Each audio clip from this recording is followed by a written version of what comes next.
The 24 Hours of Le Mans, brought to you by Dunlop. Drive with confidence. Nissan brings innovation and excitement to Le Mans with Delta Wing.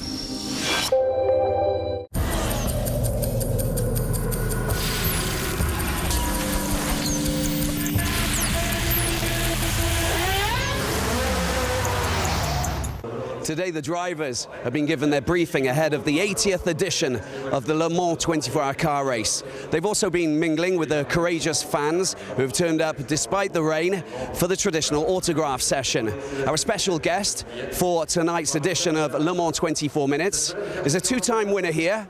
He also holds the record as the youngest ever champion. But before we meet him, let's take a look at the summary.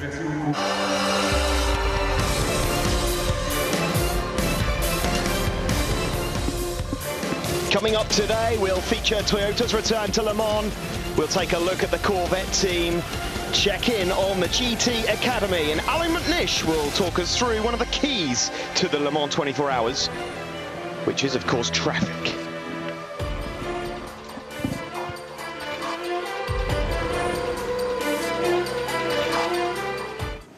Well, welcome to another edition of Le Mans 24 Minutes. And, well, I just want to tell you that our team is in place. Justine is down in the stands. Sebastian's next to me here in the studio. And our special guest, a two-time winner here at Le Mans, is Alex Wurz. Good to have you back in the studio again, Alex. Robbie, thank you. Very happy to be with you, even so it's slightly chilly. Yeah, you had your bobble hat on earlier, you know, just get it out if it gets too cold, okay? Now, Alex, of course, you spent 4 years with Peugeot. You've now changed over. You're now with Toyota since last year. I mean, what have you had to do to change and adapt to this new environment? Very disciplined, you know. Japanese-run team, but no, in the end of the day, it's more or less a startup project. But very appealing for a driver when an ex-Formula 1 team comes in with immense infrastructure in Cologne, with the hybrid technology coming from, I would say, the leading manufacturer in hybrid technology, Toyota. These two together were extremely appealing, so I was pushing to be part of the team, and they selected me as the first driver, so I'm extremely happy. Okay, well, we'll ask you many questions throughout the program, of course, Alex, regarding the car and your teammates, etc. Of course, Toyota, they're mounting a massive challenge for Le Mans this year, and they're only a second off Audi's best lap time here at the testing here at Le Mans last week. We've got a little report that takes a look at their road to Le Mans.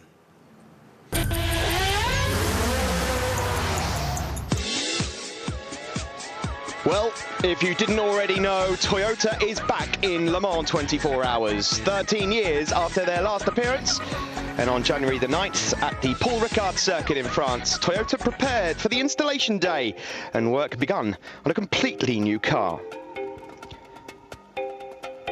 2 days later, the car is rolled out and the realization of a dream is brought to life as for the first time, the all-new Toyota TS Hybrid gets its first run out on circuit. After a full day of testing, the crew, the drivers, everybody involved are shattered as they focus on a crucial debrief on the problems that were encountered whilst out on circuit.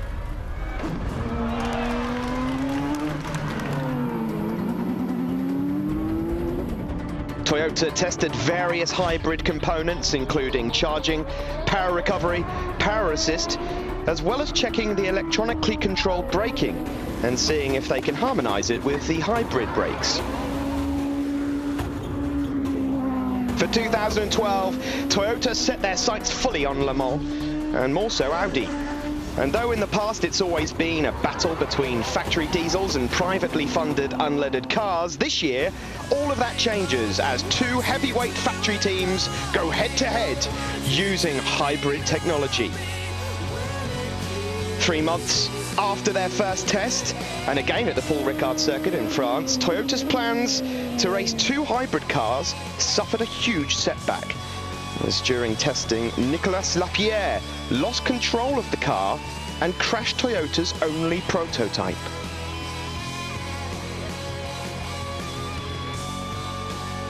A month after the devastating crash, Toyota travelled to the Motorland Aragon circuit for some urgent testing. The crash and unscripted problems in France caused them to miss the 6-hour race at Spa, scheduled to be Toyota's first since their comeback. As they attempted to build a second car, the crew were against the clock with the next set time to be at Le Mans. Luckily though, the two Toyota hybrids dressed in red, white and blue were built in time, sporting numbers 7 and 8. They're just about ready to race. Alex, about just after Christmas, I bumped into you at the Munich airport. I think you came from seat fitting in the Cologne factory. Then 2 weeks later, you had your first rollout. Now, today, are you where you wanted to be with your project? Well, we are here in Le Mans, that's why we wanted to be, but asking me as a very technical person and a perfectionist, no, we are not ready where we are. And especially if you see the comparison of us being 5 months on the testing track, 6 months existing since the sign-off of the program, comparing ourselves to maybe the dominator of the last decade in sports car racing of Audi. So it's a pretty unbalanced comparison, but anyway, we have to start at one point. It's pretty tough to come here starting at Le Mans at a 24-hour race, but we're facing this challenge. But tell me about the first time you got into the car. You were the first to test. How did it feel? What was your sensation? Did you know, okay, this is a thing where we can go far with? Of course, it's a bit nerve-wracking when you're going into the car, and it's complete new technology. But it was like a glimpse into the future, you know, when you're just driving away on electric power, and you could see it in the footage before. We make no noise. We live like electric. Yeah. Very futuristic, super cool, and then... And very strange in the pit lane, by the way. Yes, actually a bit dangerous for photographers not to see it. But so you are zooming away like Spock, or beaming away like Spock, and then you drop the clutch and the combustion engine comes in and it's like, oh, I still have my old friends, you know, who makes the noise. So, no, it's really cool technology. Well, we've apparently Justine is down in the pits. She's with some of your friends as well, your teammates, Kazuki Nakajima and Nicolas Lapierre. Justine. Yes, we're here. Alex just said it's chilly up there. Here it's freezing. And Nico, you had a big incident in April with this car, and the team was not sure to have the car here. How the team worked to have this beautiful car here? It was a huge challenge already to have one car, so have 2 cars was a big effort from the team. Yeah, we had this trouble in April in Ricard. We knew it could happen with a new car. It's a new project, new technology. So we are a bit tight in pieces, so it took time to get back on track. But they did a great job, and in May we could start testing again. We had to miss Spa race, but at the end we did a good program, and I think we are ready enough to be here. Happy to be here, and happy as Kazuki is happy. First time here in Le Mans. So you have 2 teammates who have a lot of experience. So does it help? Are they helping you a lot?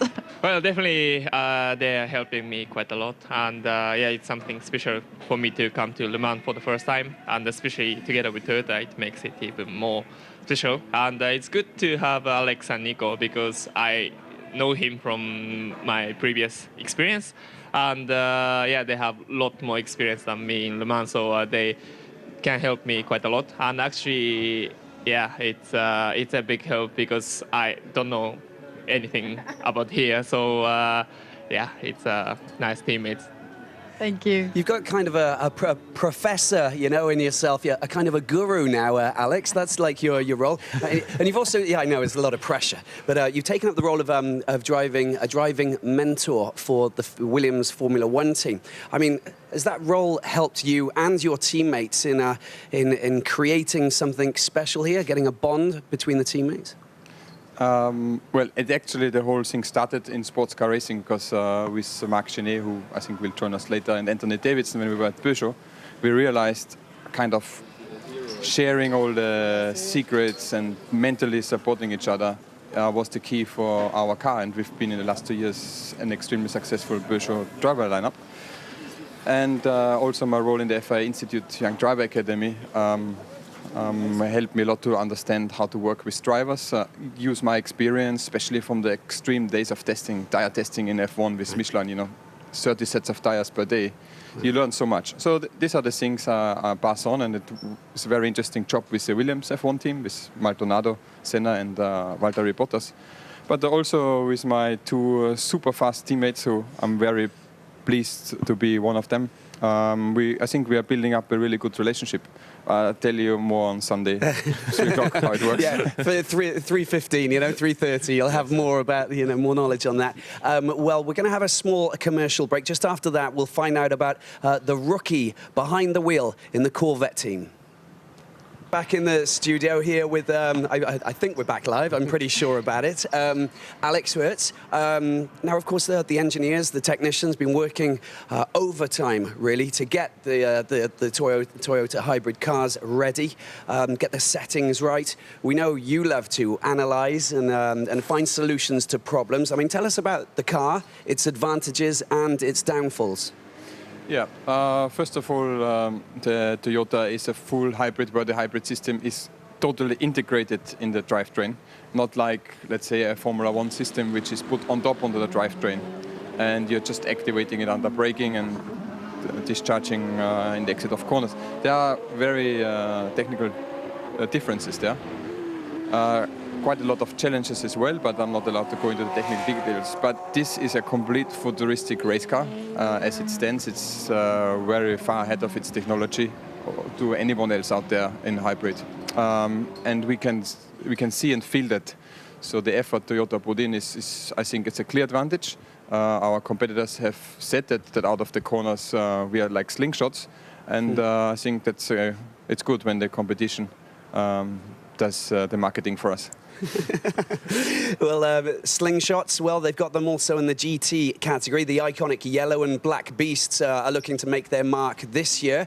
And Corvette, Chevrolet, they've got a rookie in Jordan Taylor, who will get his first taste of Le Sart. This report takes a look at the 21-year-old American's fairy tale.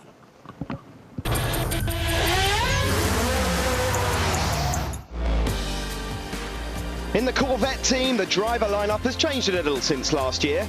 Olivier Beretta has taken a different path and is replaced this year by a young American driver. The new guy is a new young American, just turned 21 years old, Jordan Taylor. Has a wealth of racing experience in his young life.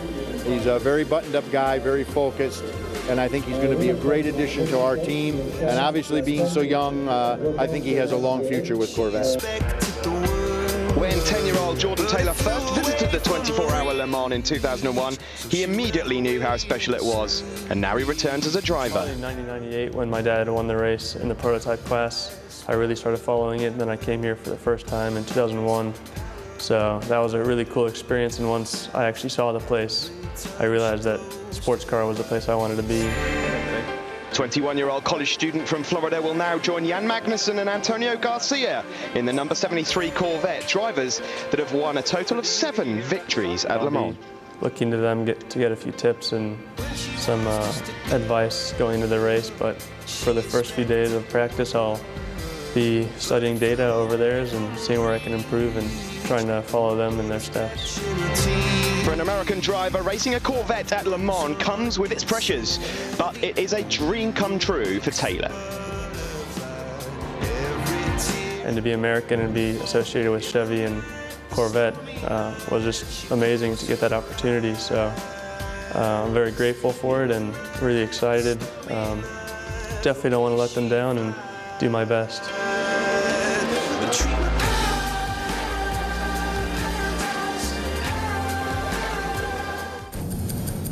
Alex, were you yourself inspired by your dad when you started your motorsport career? Definitely. I mean, my father was 3 times European champion in rallycross at the time where rallycross was the top league, and I'd grown up on the racetrack and remember all the emotions, and that definitely inspired me big time. Well, we're going to now have a look at a report looking at some of those youngsters who are keen on making and carving a great career in motorsport.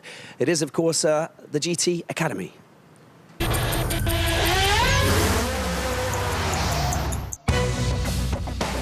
Two computer computer gamers have won their chance to go from virtual to real racing in the battleground that is the Le Mans 24 Hours.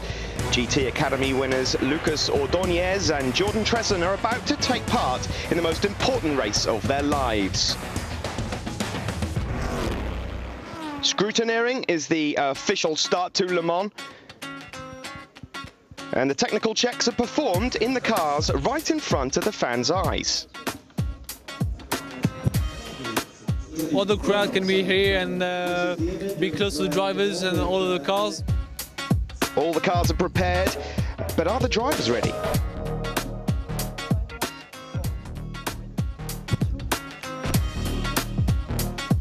I feel quite calm, better than last year. Last year I was a bit lost and, really under pressure. Now I'm more relaxed and trying to, to be focused. Lots of media here, lots of fans asking for autographs. It's really nice to be close to the crowd, and it's nice for them also to be close to the car and drivers. So from a computer game to reality, how does Jordan feel about the whole experience?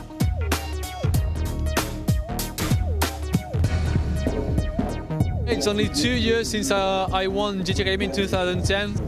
I think no one went from nothing to Le Mans in 2 years before.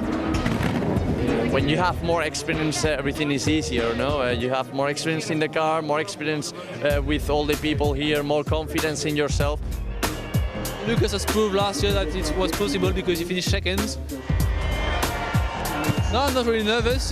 For me, just a race like another one. It's not just any old race, though. It's one of the world's biggest.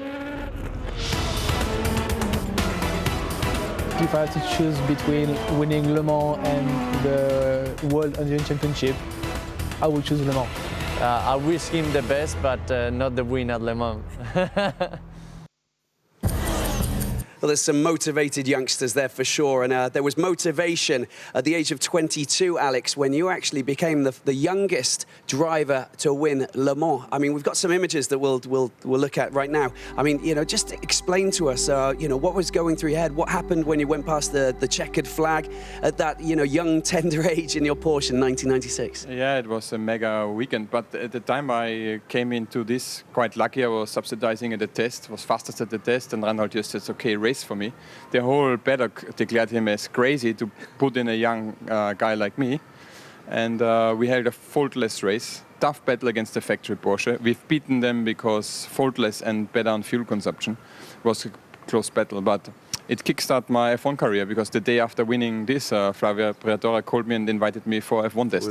Yeah, yeah. It's cool stuff. It's a beautiful story. It's a beautiful story. We'll have a small commercial break, then we'll come back, and we've got another guest down in the pits with Justine. But let's take a break for a couple of moments. Welcome back to 24 minutes, and well, we're shivering, but we're nearly there. We've got Alex Wurz here in the studio and Sebastian Tiffer, but it's quite cold. It's very cold, actually. Alex, tomorrow the car's going to be on track the first time, qualifying session, and we know Toyota wants to be very quick. How important is the pole position for you, not for the race, but as a statement?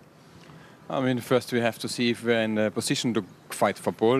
The test day was pretty good. I've set fastest middle sector.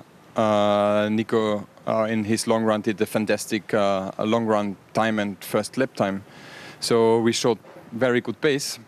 But we are a bit under pressure because everyone thinks we are subsidizing Peugeot and instantly beat Audi. And honestly, I think if we are in a position to apply pressure to them, as long as we possibly can apply pressure, and then see in the end of the race where we are, that would be already a fantastic achievement for our first showing. But you had the top speed on the test day, and you were very strong in this sector with the long straight. Is that something you can build on? Yeah, we can, but I come from the diesel camp from Peugeot, and I know that they have a boost switch. So I'm pretty sure they had 2 or 3 more clicks. So every time we increase the pace, they instantly increase the pace. Wow. The top speeds are down from last year. That's all normal. I mean, everyone is hiding their cards, and I think comes the race day. If we put pressure, we will see the true pace and the true difference. Well, hopefully we'll see some great rivalry at Le Mans next weekend. And one of the rivals of Toyota is, of course, Audi. And Justine is down in the pits with Mark Jenny. Still freezing. Thank you, Alex. We really love you. I swear we love you to be here. Mark, happy to see you here. How did you learn you're going to do the 24 hours? I just learned the week of the pre-test. I was in Ingolstadt doing some meetings, and they called me up and they told me that Timo was not fit to race. So everything's been last minute, but I'm very glad to be here. We saw you for your first race in Spa, winning. It was, I think, incredible for you. Do you think you have a chance to win with the Ultra against the e-tron? Yeah, we do have a chance. The e-tron has more performance, but the Ultra is a very tested car, you know. And as we saw in Spa, the Ultra was quicker in the e-tron was quicker in qualifying, was quicker for sure in the wet. But then in the race, we had a very balanced car, and we managed to be quickest all three drivers. So, yeah, we do have a chance. I think you know really well our guest, because our guest is Alexander Wurz, and you won one title with him. Would it be not too strange to race against each other with a different car and to win, of course? Yeah, it would be strange. He's one of my best friends. It's very strange to have friends in motorsport, and he's one of the very few ones I have. He's helped me a lot even be where I am now. And I know he's going to be tough to beat, and Toyota did a very good job. I think we are favorite, of course. We've been here for so many years as Audi. But as he said, you know, I think they're going to push us very hard, and I think we're going to do a very good show. I don't know for how long, you know, but we're going to have a good fight in the track. Do you have a word for him? Yeah, I told him, you know, we always speak on SMS and stuff, and I said, well, we'll see each other on the track. But I will not make life easy for him. But I know he will not make life easy for me. We should have a reaction, surely, from Alex here. Oh, if he's nice, I give him a toe on the first lap. But do you meet sometimes in the paddock? I mean, the pits, the garages are so far away from each other. Do you cross the ways? No, but for example, in Monaco, Mark came with his kids and he stayed in my house. He forgot the shoes for his daughter, and I had to bring it to the Audi tent just 2 days ago. So I mean, we are very good friends. But as Mark said in the email today, it's like no mercy on the track. So. He's ready. Yeah. We just saw some images, of course, in 2009, you know, when you were racing with Mark Jenny. I mean, that was a very special moment, wasn't it? I mean, you know, what was it like to get up there, you know, how many years after you first won it in 1996? I mean, that's 16 years. 13 years. 13, sorry. I have Formula 1 career in between, which not too bad, but it was obviously special. The fight inside the Peugeot team was intense, like really intense, and that bonded the friendship of Mark and David Brabham and myself even more to go through that for 23 hours and 20 minutes until the race was safe in our hands. Wonderful stories coming from Le Mans. Now every day we'll look at the composition of key elements which will affect the drivers on race day. Alan McNeish has revealed his keys to Le Mans.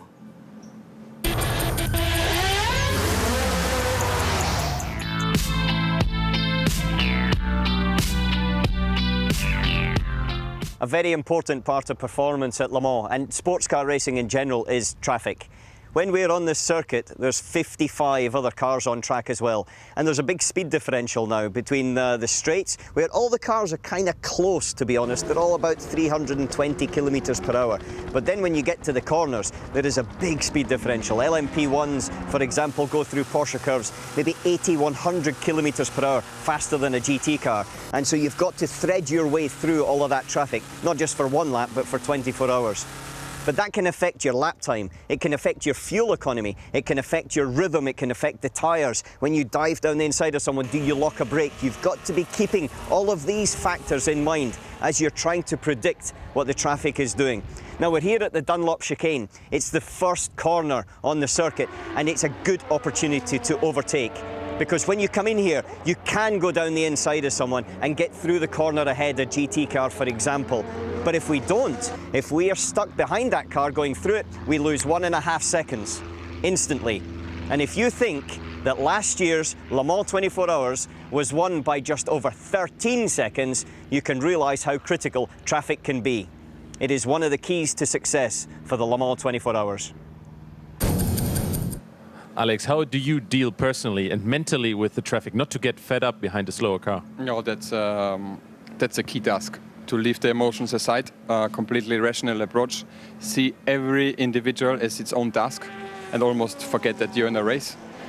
And it's especially dangerous when you're getting into kind of your zone and you're really focused on the lap times. You really have to have a word with yourself, because any mistake, like Ellen has seen last year, any small misjudgment costs you the race. The car can be dangerous. So it's really critical. It needs everyone to play its own part. But obviously, as a faster car, most of the time we have the responsibility to make sure we are not crashing. I told you you've got the knowledge. You are the guru, finally, Alex. This is fantastic. Well, I'm afraid we're going to have to say goodbye. So, Justine, thank you very much for you down there with Mark and in the cold. See you very tomorrow. cold. Thanks very much. Sebastian Tiffer, it's been a pleasure as usual. Alex Wurz, it's been, well, we wish you best of luck. You're out on the track. You can keep warm and you can put on your bobble hat now. There you go. Thank you.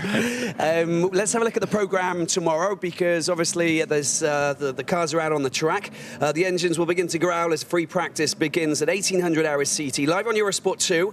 The nighttime qualifying session will also be live on Eurosport 2 at 2200 hours. And of course, we'll be back for another Le Mans 24 minutes at 22:40 CET. We hope you've enjoyed the show. We're going to go and get some hot chocolate, right? Something like that. And we'll see you tomorrow. Thanks very much. Goodbye.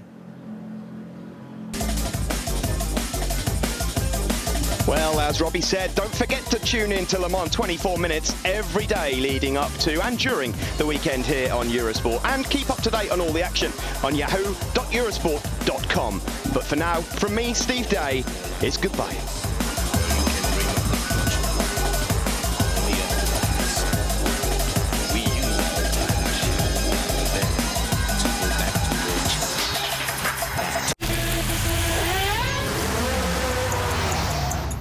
Nissan brings innovation and excitement to Le Mans with Delta Wing.